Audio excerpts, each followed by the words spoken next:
And I remember now when he says to her, turn it up, I'm floating out of my body, like I'm levitating out of my body. I turn around and now I'm looking at everybody from the ceiling. And I'm like, Mom, Mom, Mom. And part of me thinks it's a dream state. And part of me doesn't know what's happening.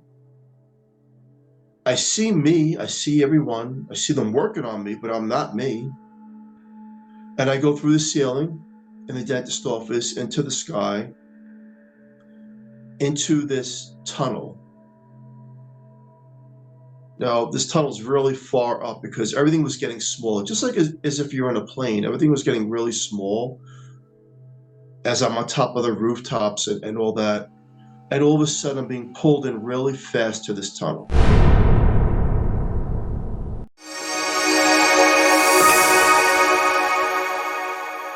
My guest today is Phil Siracusa, who had a near-death experience as a result of going to the dentist. So hopefully it doesn't scare too many of you off from continuing to go to the dentist, but I'm really excited to hear about it. So Phil, welcome. Thank you for joining us today. Thank you so much for having me on. It's a pleasure. Well, I don't know, maybe we're going to actually encourage people to go to the dentist after your experience. So that it could have the opposite effect. This is true. The times have changed, so the technology's a lot better now, Yes. detecting things, but I'm looking forward to this. Okay, me too. Well, let's go ahead and dive in. You had your near-death experience at a very, very young age. So maybe before we talk about your near-death experience, like what was your life like before this all happened? Who were I you? grew up, I grew up in Staten Island, New York. I was 14 years old at the time. Come from a big family, and I was just into sports and fitness my entire life at that age, and friends. And New York was a very active place back in the 80s. Very fun, active, and a lot of people. Okay. So sounds like a totally idyllic, normal kid life. Most definitely. Okay. So why don't we go ahead and talk about what happened on the day that you went to the dentist? It was a beautiful day out, and my mom and I walked up to the dentist, 1981, which the dentist only was like a couple blocks away from where we lived. And it was a routine visit. And who I didn't like the dentist. I don't know who does, especially at that age. And I remember sitting in the chair, and it was my mom in the room, the assistant, and the dentist, and they would start with the cleaning of my teeth and all that. And he hit something with one of those tools that he has, a nerve or something in the tooth, and I was pulling his hand away. And he said to the assistant, turn up the nitrous oxide, because back then we called it sweet air. And they turned it up, and I kept pulling his hand away because they were trying to do something with one of my teeth. And he says, turn it up just a little bit more, and that was it. I was born with a lot of allergic reactions to so much stuff, medications and whatnot. And this was that one thing that it wasn't detected up until it was too late. And I remember now when he says to her, turn it up, I'm floating out of my body, like I'm levitating out of my body. I turn around and I'm looking at everybody from the ceiling. And I'm like, Mom, Mom, Mom. And part of me thinks it's a dream state. And part of me doesn't know what's happening. I see me, I see everyone, I see them working on me, but I'm not me. And I go through the ceiling in the dentist office into the sky, into this tunnel. Now, this tunnel's really far up because everything was getting smaller, just like as if you're in a plane. Everything was getting really small as I'm on top of the rooftops and all that. And all of a sudden, I'm being pulled in really fast to this tunnel. It happened so fast that once again, you don't know if it's an hallucination, if it's a dream state, if it's something you're not understanding, or if it's really happening. And this tunnel's huge. And I asked you in the beginning of the show about that My picture behind portals you right because here. Yep. Important because the beginning reminds me of what I was pulled through. Very interesting. The only difference is it was very dark and fast and long. I was, and again, I'm not my body, I'm my spirit body. And I couldn't describe the amount of speed I was being pulled. It was like being sucked in through a vacuum cleaner hose. Very, very fast and very windy in turns. And at one point, I started to slow down this tunnel, and I didn't feel anything. Nothing. Nothingness. And through the spirit eye, because obviously I'm not my physical body, I see a pinhole of light. And once again, I'm being pulled really fast, and I'm hearing melodies, and then opens up a tremendous, beautiful, magnificent sky that has colors that I can't describe because we don't have the colors. It's beyond perfect in its formation. But what was interesting is what happened to me was I felt I was home. I felt peace. And I seen these golden gates to the right side of me, very tall and very wide, and I was pulled through it into a garden. Now I'm going to stop there for a second because I'm bringing myself back into this moment. And what doesn't exist is time. What doesn't exist is anything that I know. But yet I was in perfection. I was in love. I was in the pureness of everything. Every single thing that it would exist, I was in the pureness of it. The garden is beautiful. It's beyond my simple words. I mean, every flower, every rose, every leaf, everything was perfection. Everything. But not only was everything perfection, as I could feel the vibration of everything. It's as if everything was alive. And I'm not walking physically. I'm like levitating. I'm drifting through this garden. And then comes this tremendous field. I remember the fields. And that's one thing that I will never forget is these fields. The field just kept going on and on and on for hundreds of miles. Perfectly cut grass, the most purest of nature that's undescribable to mankind. And once again, I feel like I'm home, and I call it home/heaven. And this female was coming towards me. She was in a far distance to the right, and she was coming slower and closer and slower and closer to me. And she's pulling me not by touch, but by vibration, some kind of magnetic pull through the fields, and I'm taking in everything, and I'm embracing everything. And then she takes me to a scenery of a park bench with two elderly people, and she drifts off. The two elderly people turn around, and it was my grandmother who died earlier that year in 1981, and it's my grandfather who I never met. He had a top hat on, a suit, and he looked around his 60s. My grandmother looked similar age, but you see now when I say 60s, it was a glowing 60s. It wasn't like how would you look in the physical realm. It was like you'd want to look that age over there. Like it was just beautiful to I look that love age. that. I've never heard anybody say that before, but that's such a great statement. You would want to look that age. Oh yeah. And he smiles, and I says, "Grandpa, now, remember, I never met him. I never met him. He was long gone before I was born." I says, "Grandpa," and then I says, "Grandma," and then my grandfather looks at my grandmother. He says, "What's Philip doing here?" And she had on a blue dress that she was buried in, and she looks at him, and she goes, "Go back." And well, chills.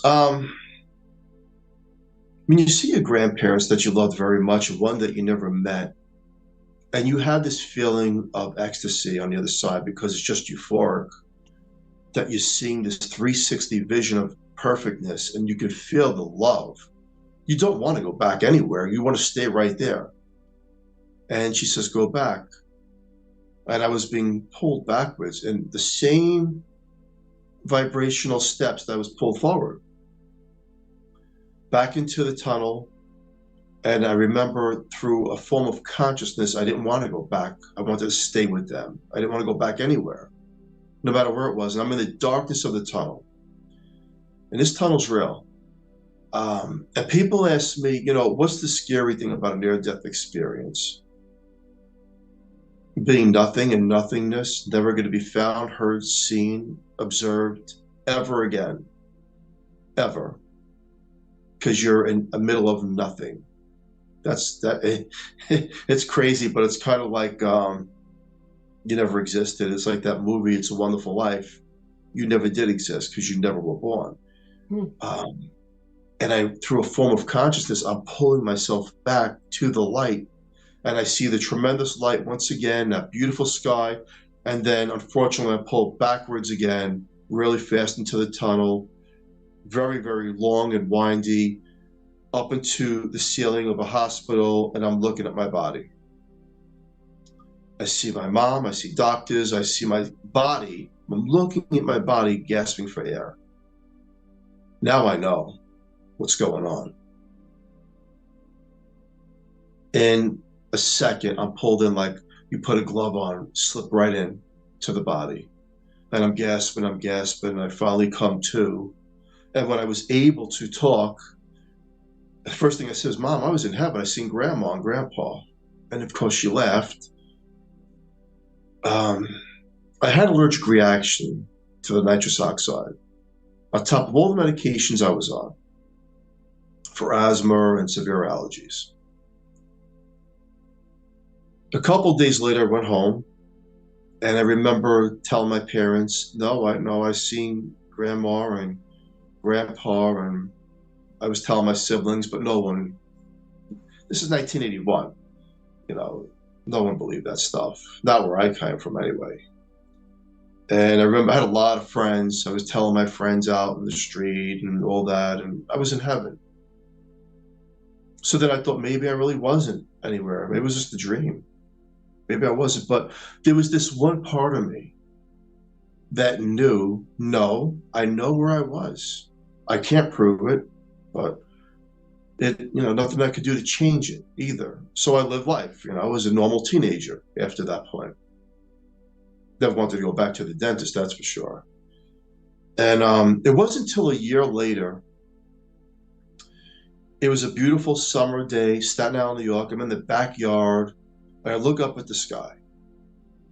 And I says, God, if I was really in your home, give me a sign, because no one believes me. And then I look at this rose bush in the front yard through the gates of the backyard, and these flowers. And my mom says out the window, we're all going to go for a walk today. I'm going to take, I had 4 brothers, 2 sisters, and we all started going for a walk on the street. Beautiful summer day. Mom's taking the family out. My father's working in New York City. And we're walking, just having a good time. And about a half a block up from where we're walking, I felt this vibration to the right of me. I felt something, and I turned to the right.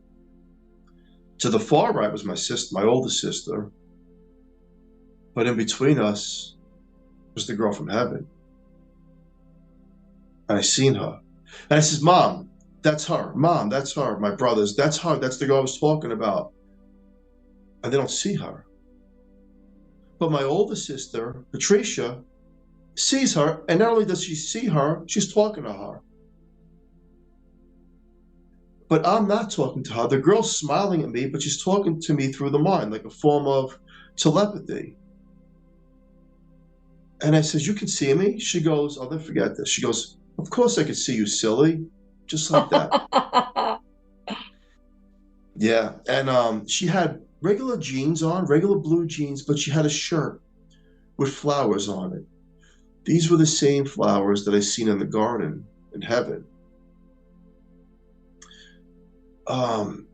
Beautiful girl. So How, she must how have old? How married, old was she? How old? she must have been around 13, 14 that she showed herself through. She was skipping and laughing. And I could tell you, my sister, if she was on the show, she'd tell the vibration of energy that came from this girl was just amazing. This, like, you felt when you were near her, you felt alive, like alive. That's how she made you feel, so happy and excited about life. My sister's walking and talking and joking with her, and she's talking to me, but not verbally, through the mind. And I'm watching them. I'm just happy. And of course, my mom and my older brothers are looking at us like we're all crazy, but we see her. And this went on for about a minute or two. And then she's gone. She's gone, like she just disappears. So me and my older sister are looking up and down the street and walking all over, and my mom's yelling at us what he's looking for. He's what he's doing, and my brothers are looking at us like we're both crazy, and we're looking everywhere for a while, but she was nowhere to be found.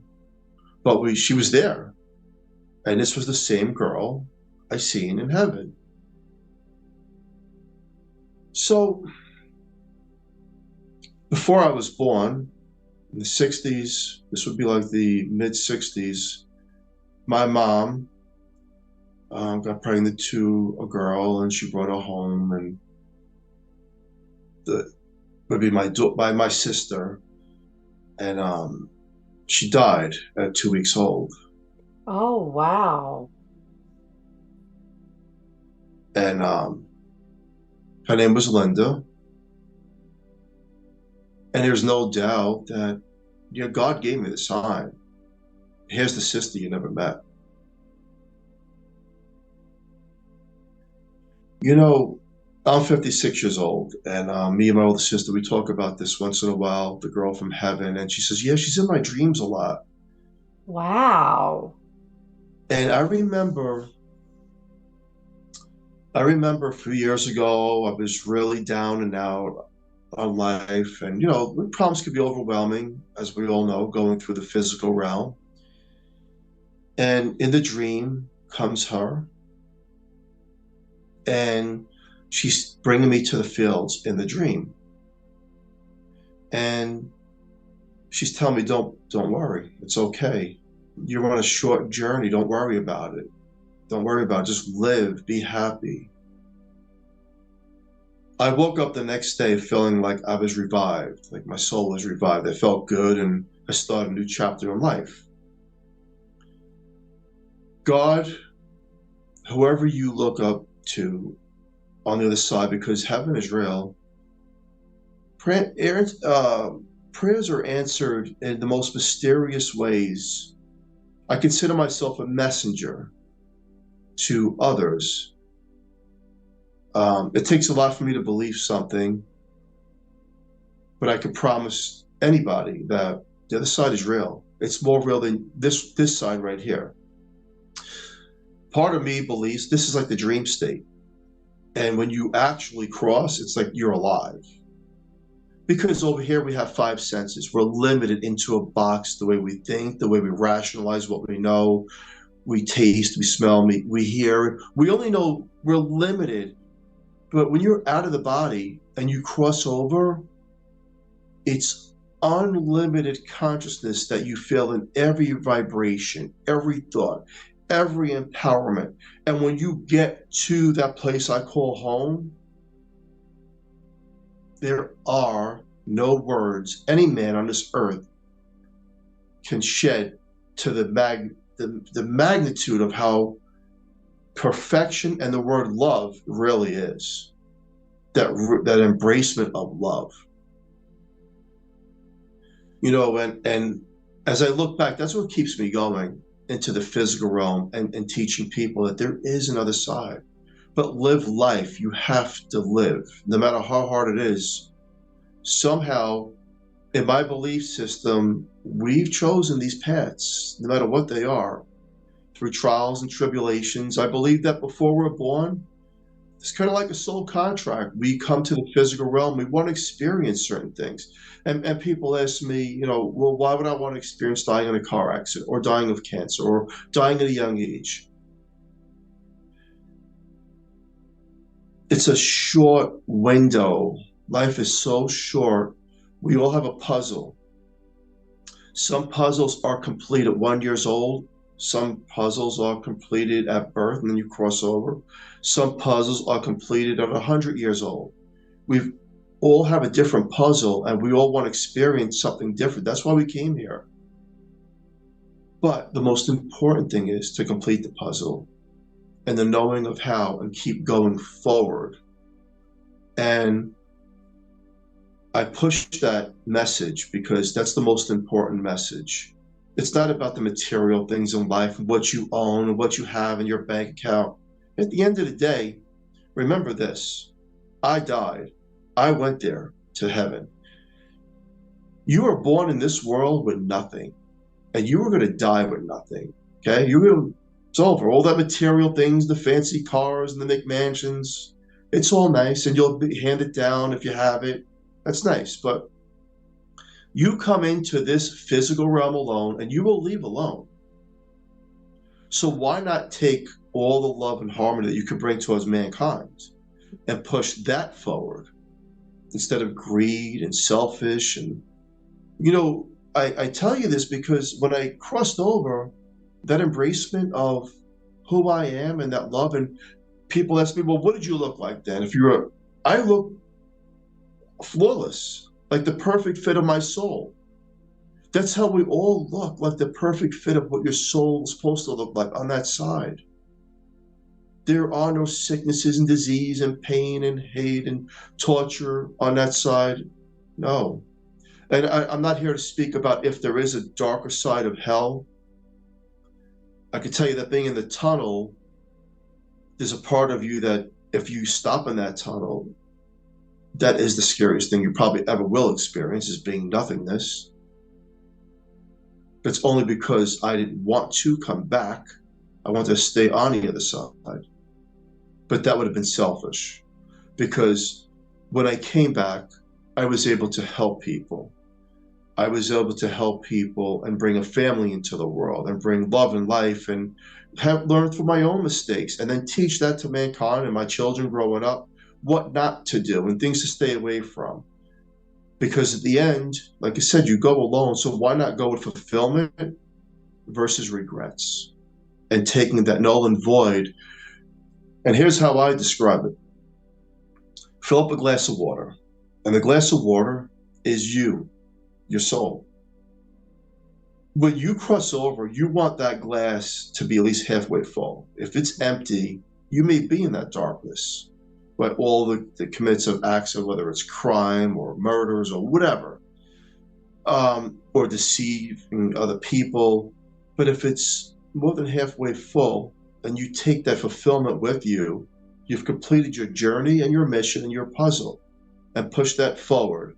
And every day I say to people, take one step in helping mankind. It doesn't have to be money. It could be helping someone cross the street or maybe call somebody who needs that phone call. Show and embrace the true part of you, not the outskirts that society makes us in such a way where we have these facades, but the inner part of you. Push that forward because that is the true essence of you when you go home. Wow. So, first of all, I'm so happy that you have the courage to share your story because I know it takes a lot to put yourself out there and make yourself public. And you said that you're skeptical. So, I know that there are people out there who watch that are skeptical also. But more than your near death experience, I really love a lot of the messages that you shared that I hope that people are really listening and take in.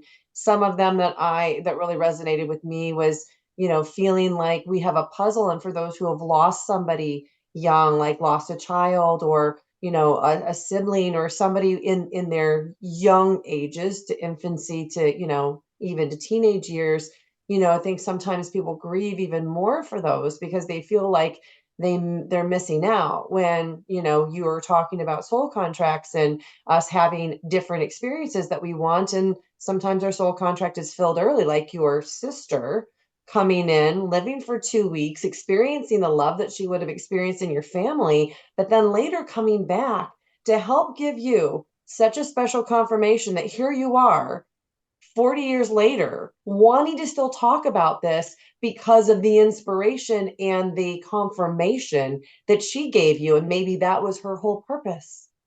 Yes, most definitely. I love that. I love that. So I have a bunch of questions I want to ask you. Oh my gosh, I took so many notes while you were talking about all of this. So let's go back to the tunnel and the other side. So when you were in that tunnel and you were moving super, super quickly, I've heard a lot of people who were talking about a place that they call the void, and it's where it doesn't have much of anything. Was this seems like it was a little bit different than that void, but it sounds like there's some similarities to it. Can you kind of The explain that a little similarities would be the darkness and what I was still in the tunnel of I don't exist.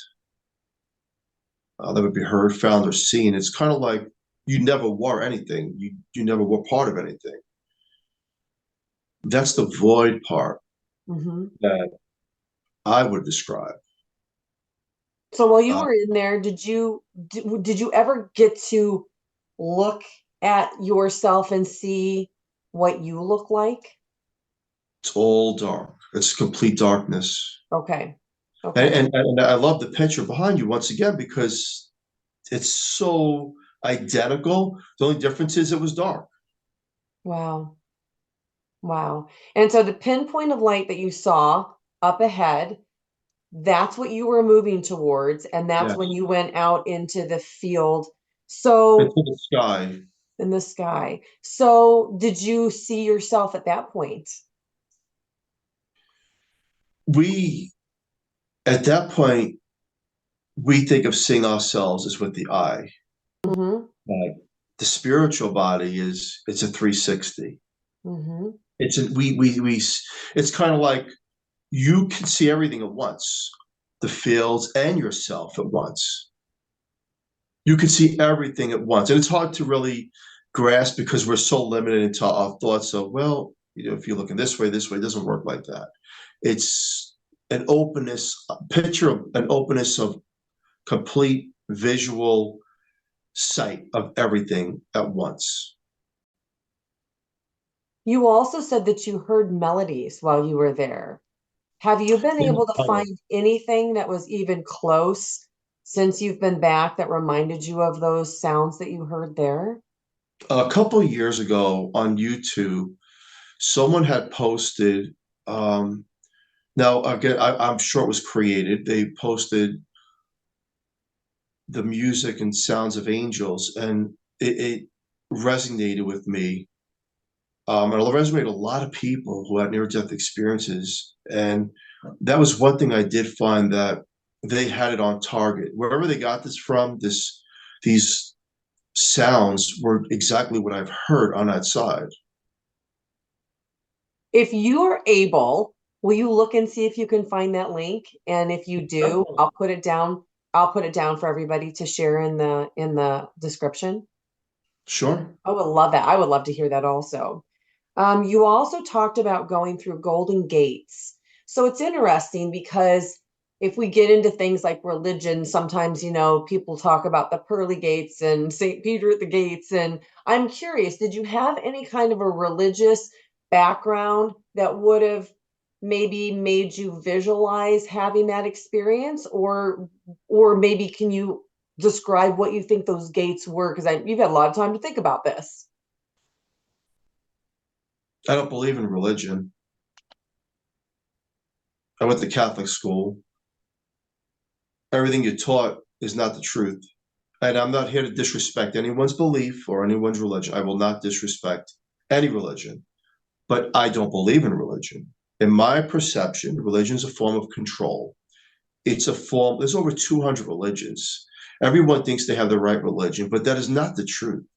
The truth is, here's an example. I get asked almost every day, did you see God?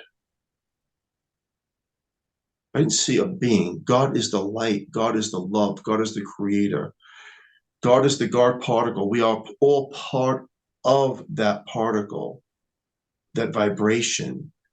And religion has it into figures. There are no figures that I have seen. I've seen perfection. Have I felt God? Yes. Have I seen God? No. Do I believe in any labeled religion and their beliefs? No, I don't. And in fact, I speak wisely that, look, I've been there. I've been to the other side. I'm not here to disrespect, but what you may have experienced, now, let me finish this one. Let's say you are embedded into a certain religion, okay? You're born into it and you learn it and you believe it. Okay. It may just be that you signed the soul contract to be on that specific pattern of knowingness on that specific religion, where another person may have an encounter where that doesn't even exist in belief. Yep. No, I'm very much on the same page with you about all of that. That makes a lot of sense.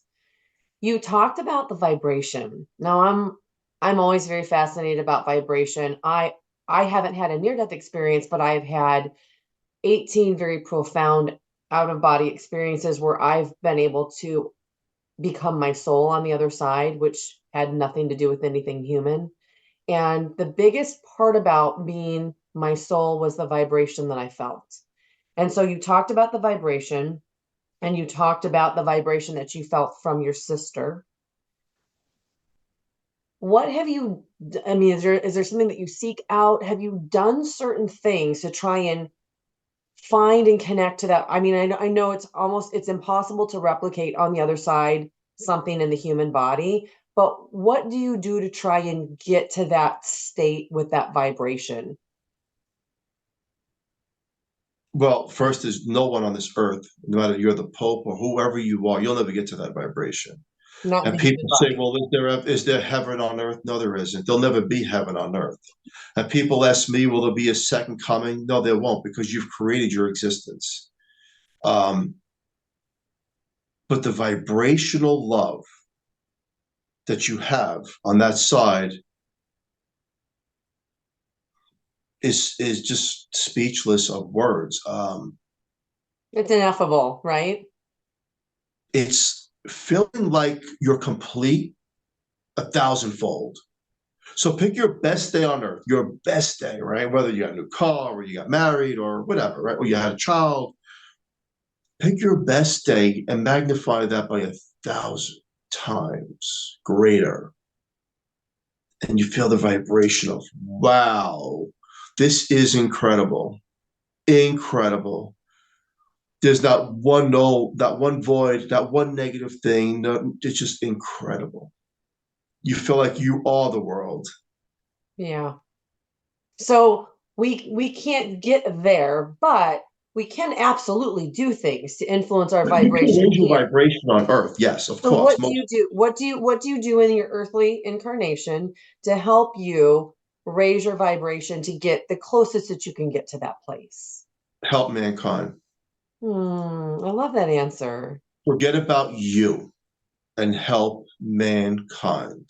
Forget about your material things and help mankind.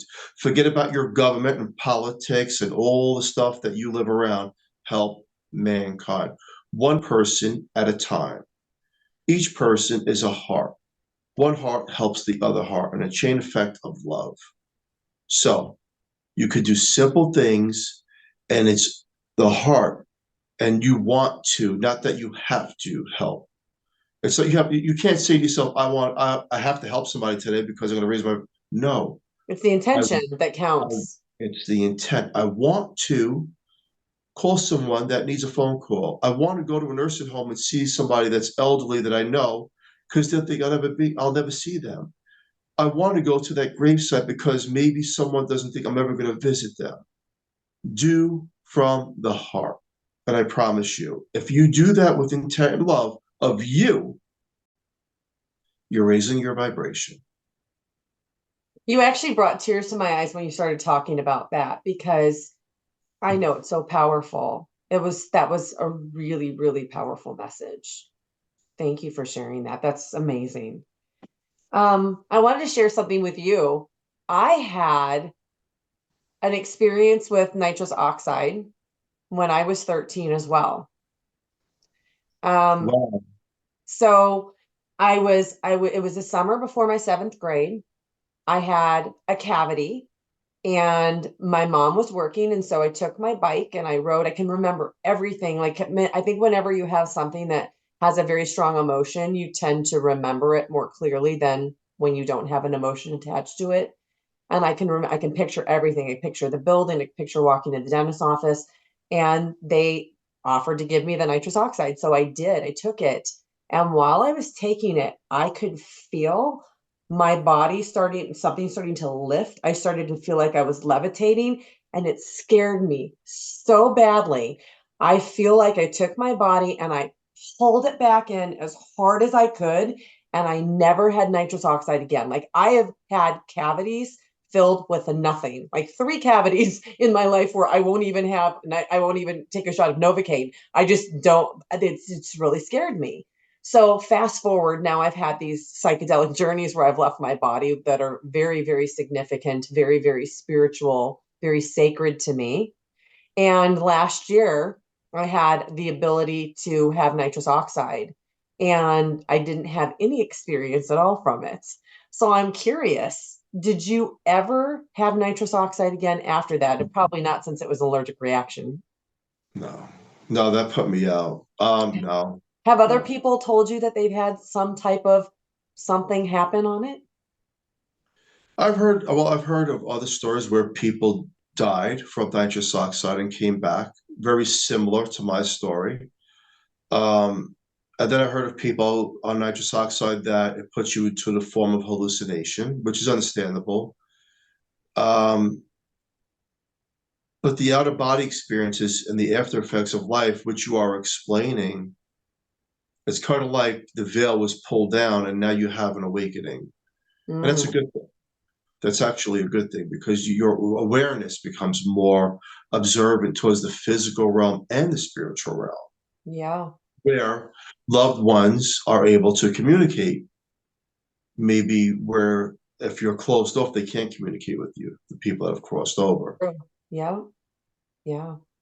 I think it's also interesting that when you're telling your story about how you left your body, so you're in the dentist office, you leave your body, you go through the tunnel, you have this whole experience. Then you have the reverse experience, but you don't go back to the dentist office. You find your body in the hospital where, you're surrounded by your mom and the doctors, and you go back in and you said you went back in effortlessly. So I'm curious, people talk about being corded, have a cord to the body while you're still living. Do you think that that's what brought you there, where you were able to go back instantly to where your body was? That's interesting. The chord. Um, that makes sense. It makes total sense to me. You don't I have was a wondering if you choice. ever thought about it before. It makes sense, and I believe it because I believe if the cord's cut, that is it. You don't come back, and I wouldn't be here talking to you today. Yeah. That's it. Once that cord's cut, it's over. Yep. I think you're right. Um, and once it's connected, you have a chance. Yeah. And look, I don't have much in life, besides my message, and I help people. Um, People ask me, at this age and this point in my life, would I rather die the richest man or the poorest man, but the richest man in soul? I'd rather die the poorest man, but the richest man in soul, because that's what I'll take with me forever. And the material things, yeah, they're good and dandy, but they ain't coming with me. Absolutely. The vibration that you create on the physical realm, that embracement of what you've done for mankind that you do take with you. Yeah, for And sure. we have it. And the thing is, in these, well, especially today's world, and there's so much greed and empowerment of who has what and who has the Joneses. And it's nice to have nice things, of course, right? That's what we're here for. But more importantly, don't make society make you. You are you, and you are the creator of you. Yeah, absolutely. That's what we control. So you had this experience about 40 years ago. Would you say that it's still as vivid as it was when you first had it? Never leaves. Never Never leaves. leaves. And one of the biggest things I'll never, ever, ever forget are the fields. Yeah, all right. Well, so let's talk about that a little bit more. I'm a huge flower person. I'm a huge color person. I love sunsets. I love rainbows. I love all things related to color. I know that you saw colors that don't exist here, but can you give us a little bit more detail about what that was and maybe how those flowers were different than the ones on Earth They're from what you alive. remember? Well, the flowers are alive, but how are they alive differently? No, no. You see, now you could take a flower out of a garden in the physical realm, look at it and say it's beautiful, it's nice, and yeah, it's alive because it grows, right? It doesn't even come close to when you're on the other side, you can look at it and feel the creation of love through it. Hmm. There's a big difference.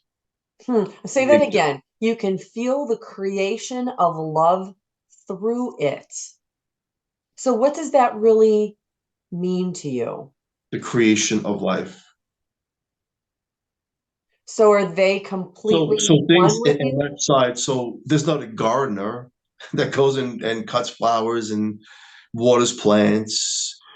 You have to remember that on that side, everything is. I don't have all the answers. I'm not that creator of the other side, but we're talking, especially the blades of grass. Everything is picture. You're looking at a field in the physical realm, right? And it's wow, nice, like a golf course, for example, really nice golf course. Add a couple 100,000 miles, and make believe you can see the whole thing at once. But not only can you see the whole thing at once, you can feel it, and you feel this warmness coming from it. It's just second to none. It's undescribable. And I think that when you cross over, this is one of the experiences that the higher vibrational creator wants you to know is that this is everything. That garden, that field does exist. And you exist on a perfect level. And you're able to see people, whether they're part of this family line or other family lines. Maybe you never even remembered having a past life. That's another thing that people ask me, well, are there past lives? Most definitely. Most definitely. Some of us remember, hey, have you ever been somewhere you felt like you've been there before? And like, "Reese, I know I've been here, but I just can't.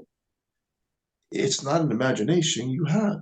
I love that you brought that up. I actually did an interview a couple weeks ago, and I'm going to link it up here so people can connect to it if they want, where this man worked with somebody who had for 30 years been interviewing children all over the world who remembered being somebody else. Not just saying I was somebody else, but they were coming up with names, names of towns.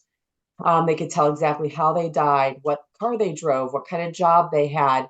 And then they would try to trick them. Like they would take them to the town and they'd put somebody else in the house and they'd be like, look around the room and find their real relative. I mean, it was really incredible. So I love that you brought that up because I'm very fascinated by that. It's a real thing. For sure. For sure. And don't limit yourself and your beliefs of what you're taught through societies and what you think you should. Look, I hate to say it, but especially going back to the school systems and things to that nature, you're only taught certain things. And you, of course, we all need that schooling. And, we have great doctors and people that um, can help us get through things. But don't limit your beliefs based off of just what you're learning.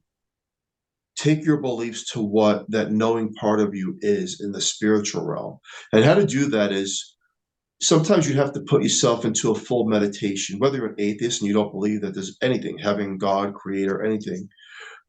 Try it, meditate into a form of, put something on, maybe music or a movie, something that would give you the visionary of you, the inner part of you, not the outer skirts of you. That's all fake.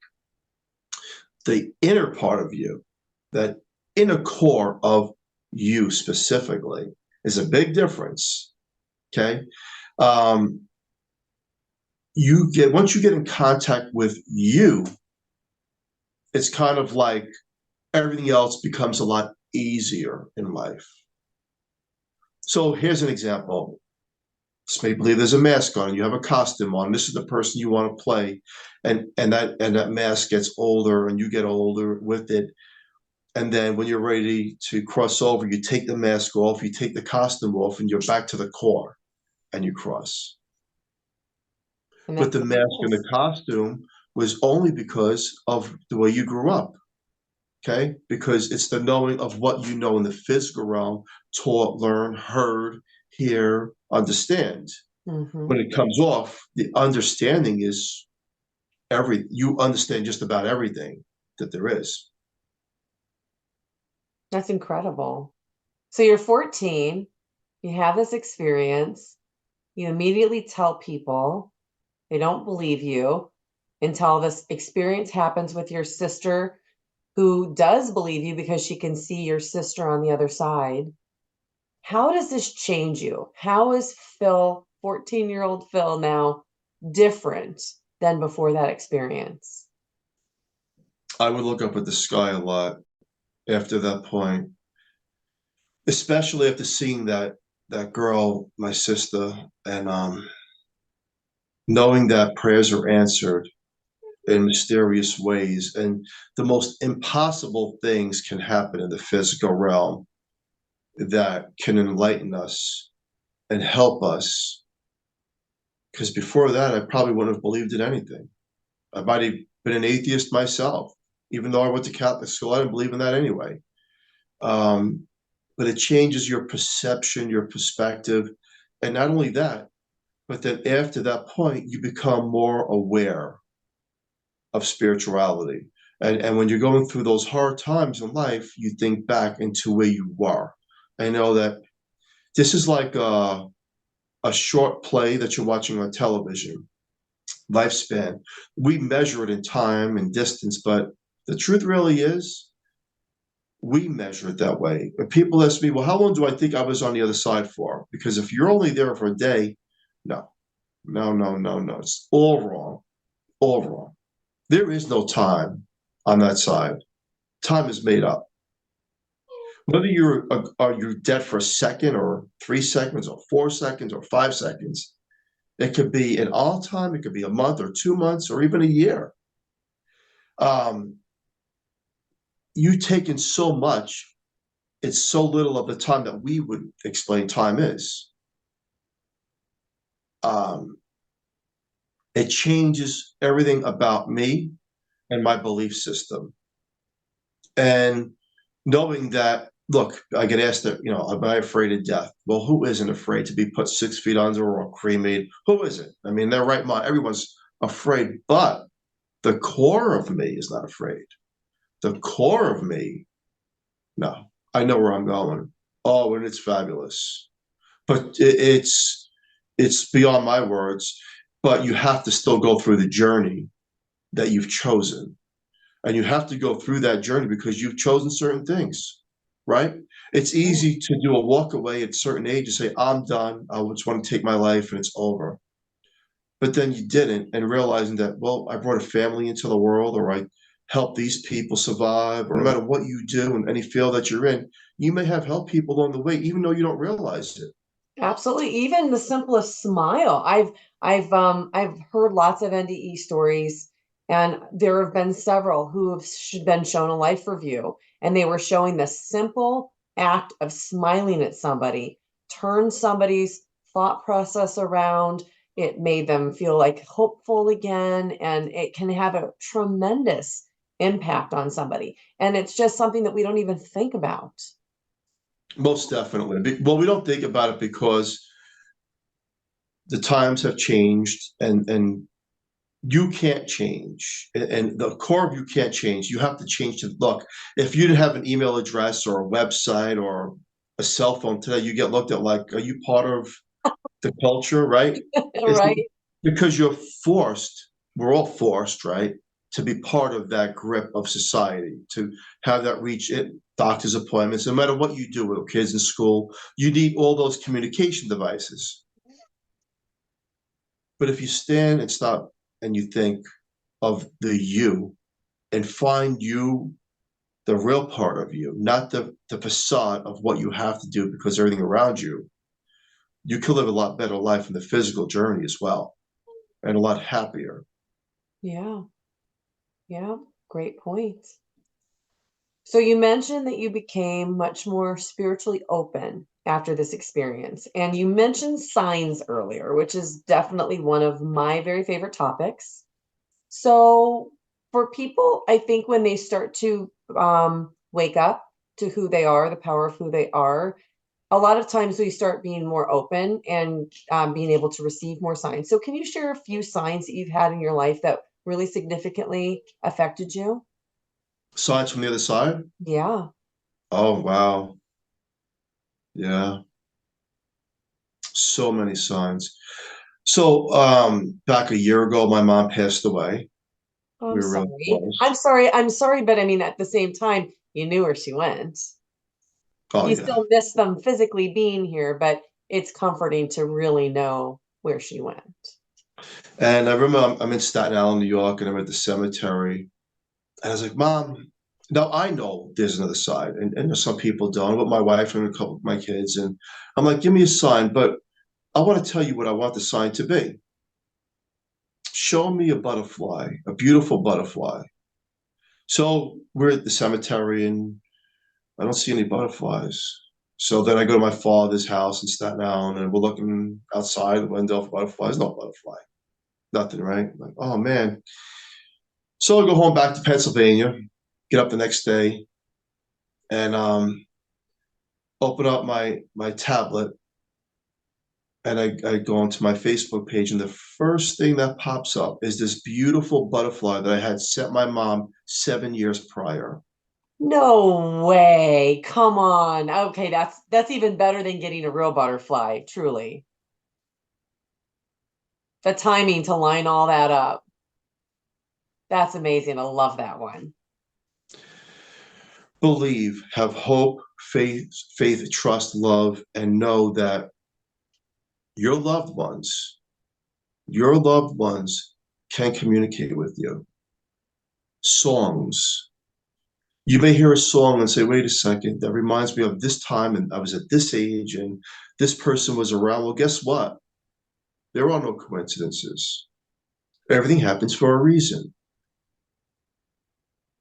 And you have to listen to the reasons of signs around you because the other side may be trying to reach out to you.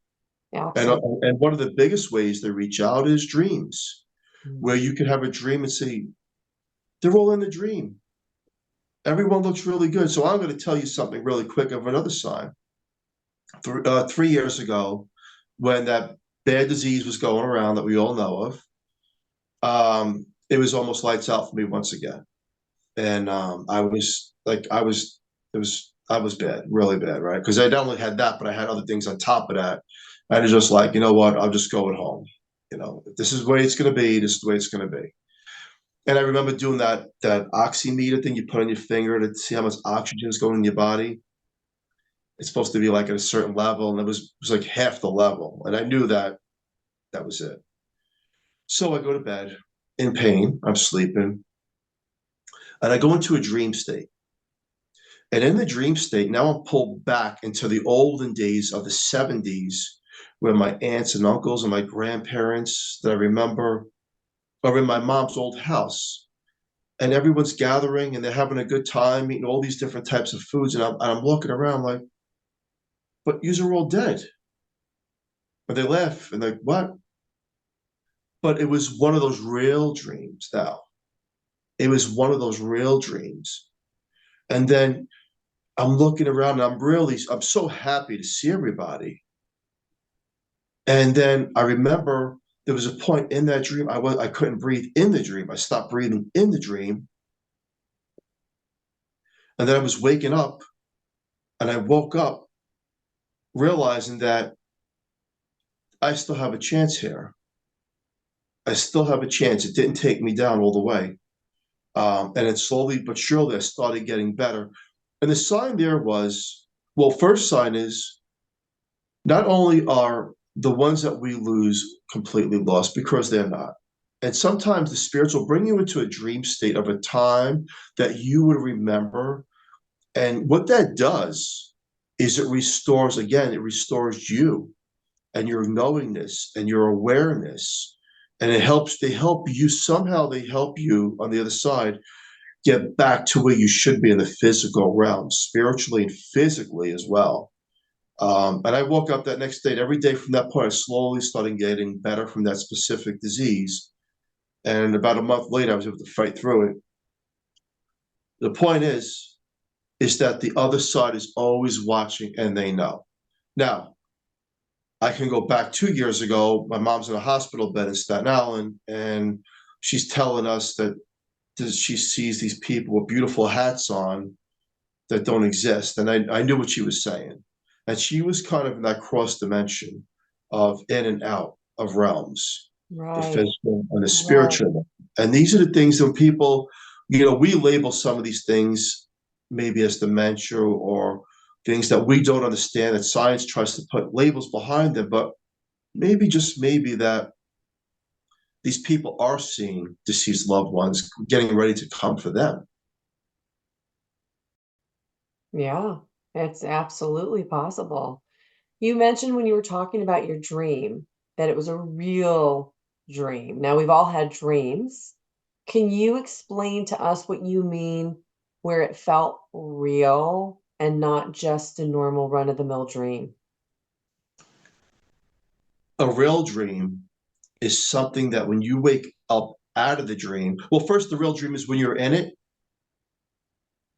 It's like, again, you're part of that time, that era, and you existing in the then. It's not like a dream where you're going to wake up out of and go to the bathroom and then go back. And it's one of those, you're at the moment of it.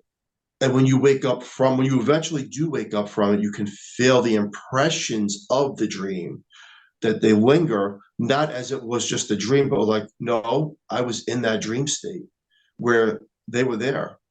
So how do I describe it as a spiritualist, right? And knowing what I know, Yeah. I believe somehow we have these out of body experiences.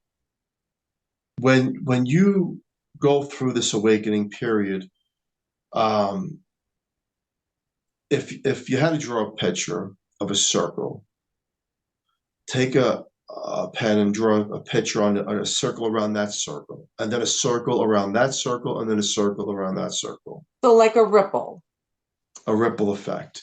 And in the first circle, you are leaving and you're going to the second circle. And it's a dimension of time that we would make up. It's a dimension of existence. It's kind of like you're leaving one dimension, an element, and moving into another. You're slipping through timelines. Now, it's never been proven whether we can go forward or back as far as time travel, even though they're getting close to the going into the future time travel. It's kind of like something we don't know yet. We don't know, but we know it's real. We know that it exists. Those who have the experiences, of course, and we know that it's more than the dream state. But it's really hard to decipher the possibilities of, are we cross dimensioning, going through these different channels. A perfect move that I like, a movie that I want people to see, which is an awesome movie, and I watch it and I rewatch it because there's so much meaning behind it. It's called The Family Man with Nicolas Cage. Oh, I Um, don't know that I've even seen that one. It's an awesome movie because in the movie, see the movie, and this is kind of like what I'm talking about. In the movie, he leaves one life, goes to sleep, and wakes up into a different life that he almost remembered, and then he starts to remember it. It's like, how did I get here? And it's kind of like that dimension effect of what I'm describing here. Kind of like Glass Doors was a little bit like that with Gwyneth Paltrow. Similar to that, yes. I love that. I'm definitely gonna check that out. So I I want to thank you so much for not only sharing your near-death experience, but for sharing the wisdom that you've gleaned over all this time since you've had it. Thank you for sharing your stories of synchronicity. I think it's fascinating. I could talk to you about that for a really long time. So you are a very interesting person and you have a super cool vocation. So how can people connect with you through your Horsefly Chronicles radio show? Monday nights on 8 o'clock Eastern Time, 105.7 FM or Roku television. Just type in Horsefly Chronicles Radio. We're on all the different platforms. And what we do is we interview celebrities around the world, people who come from all walks of life, who have supernatural, paranormal experiences, whether it's ghostly or near death or alien abductions. And I could tell you this. I've interviewed the rich of the rich, the poor of the poor, and people with the highest of degrees. And everyone has a spiritual encounter of some sort, whether it's a ghostly visit or they've seen something in the sky that's unexplainable. And it's fascinating. And that's what we do because we learn from each other. We talk about our experiences. I believe, and that's why we do Horsefly Chronicles Radio. I believe that we're all a form of collective consciousness. We are in a shell. This is a leased vehicle that we're in. The costume is a leased vehicle. And soon, whatever that time is, you give it back and then you go home until the next endeavor of your contracts, whatever you decide to do. But it's good. Live, love, laugh, and help mankind. And I can't stress that enough. From the inner core of you versus the outer core of you. Do it because you want to do it. And that will help you get through life. And don't expect things back. Well, I helped somebody, so something good should happen to me. Don't do that. That's false intent. The true intent of you is because you wanted to do it, and don't expect anything back. But slowly but surely, you'll raise your vibration through the realms that you go through. You can reach me at P Siracusa, SIRA number 4, at yahoo.com with questions or comments or anything like that. Help mankind move forward, and you are you because you are the creator. So thank you so much. I love the questions. I love the interview. And it's very pleasurable meeting you as well. Oh, thank you, Phil. I feel the same. Will you please come back and we'll do a whole show about your Horseshoe Chronicles radio because I can imagine you have so many really cool stories. I'm definitely going to check that out. I'm super excited about it. Most definitely. Okay, we'll make that happen for everybody. Thank you again so much. Thank you everybody for watching and have a great rest of your day. Next up, check out this playlist of other NDE interviews. Please like and subscribe. It really helps this channel to grow so I can bring you more content. Thank you for watching. I'm so glad you're here.